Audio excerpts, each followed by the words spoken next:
With Team of the Season just around the corner, if you guys need FIFA 23 coins, make sure you check out MMOXP.com. Their link is down in the description. They're fast, cheap and reliable, and if you use my code Rema, you can get yourself a nice 5% discount. So what's up guys, my name's Ash and welcome back to a brand new video. In today's video guys, we've got some custom tactics and player instructions for one of the most hyped formations in FIFA 23, and for good reason, the 4-3-2-1. The 4-3-2-1 is probably the most consistent and best formation throughout the entirety of FIFA 23. It's just very hard to beat. Formations like the 4-2-3-1 have been very good throughout other years, but 4-3-2-1 is really on top in this game, I do believe. That and the 3-4-2-1. Just before we get into today's video though guys, I'd very much appreciate it if you could drop it a thumbs up, so that does really help me out. Sub to the channel if you are new so you never miss out on any videos, and don't forget to turn on notifications so you do get that notification when a video is posted. And with all that aside guys, let's get right into today's video. Alright guys, so starting off with the custom tactics for the defensive style, as always I have this on balanced. This is because it is the most consistent. You're able to press when you need to press, and you're also able to drop off and be a little bit more passive when you need to be. I think balance is definitely the way to go in this game because you have more control over your defense. If you feel more comfortable with pressure tactics though, feel free to use it, but I do suggest getting used to balanced if you can. Sorry about that guys.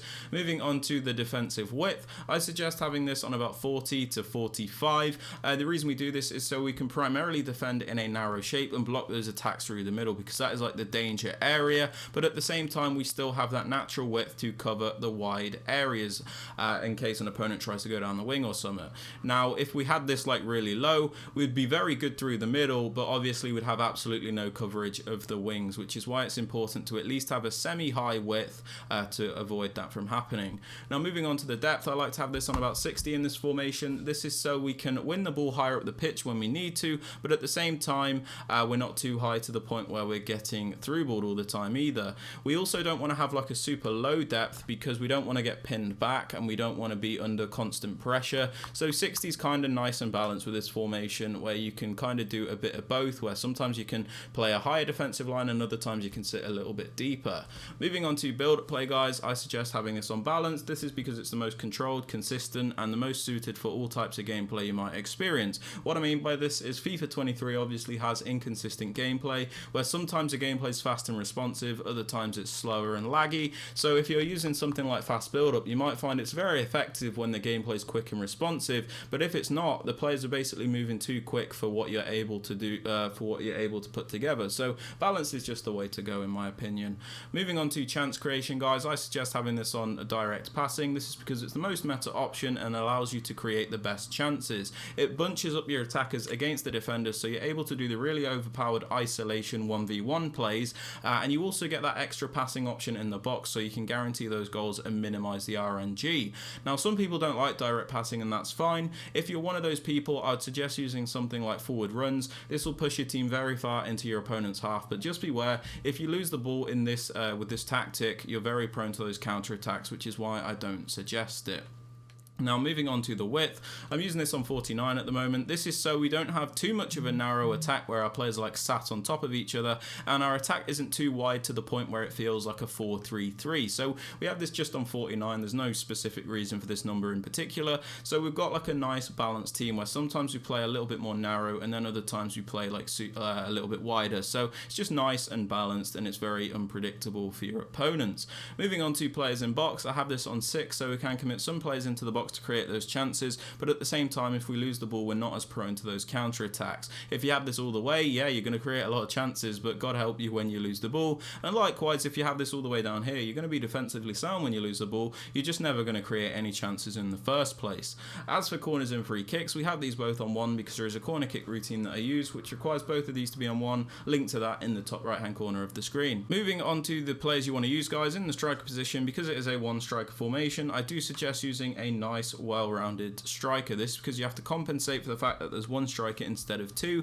So for example, in a 2-striker formation, I'd go for a balance between the 2 players, so I'd have 1 more creative player and then 1 more poacher player next to him. But in this formation, you kind of have to get that all in 1 player because there is only 1 striker. So go for somebody that has good shooting ability, good dribbling ability, a decent passing ability, basically just a very well-rounded card, so you can really guarantee the most effectiveness out of this player. Moving on to the 2 centre forwards, forwards, the right forward and the left forward, I suggest using good winger style players. This is because they're your main outlets in the team, and it's important that you use good players in this position. You're going to want players with good pace, good skills, good crossing, passing ability, and obviously you're going to want them to be able to shoot because they are still forwards. So you're not going to want to use super clunky players, otherwise you might struggle.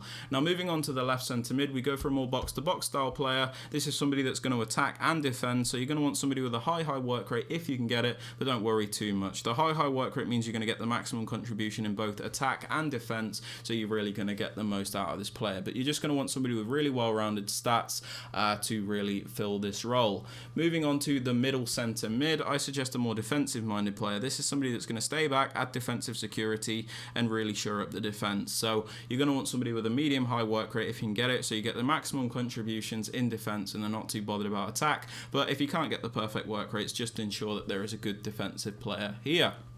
Now moving on to the right centre mid, I suggest using an actual attacker. Now this will make more sense in the player instructions, but this player is not actually going to play as a centre mid, so you don't have to worry about their defensive stats. They're actually going to go forward and attack for us, so you're going to want somebody with really good attacking ability and actually use like an actual attacker here. So somebody like an Mbappe and Neymar, Alawara, and any of those types of players, just a really good fast attacking player in this position.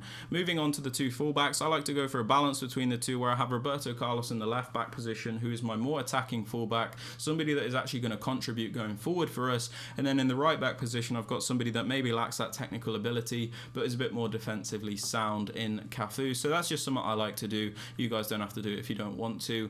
As for the centre backs and the goalkeeper, I just suggest going for as meta players as you can get here. There's really not too much to say about them. Moving on to the player instructions, guys. On the striker, I suggest having him on stay central and mixed attack.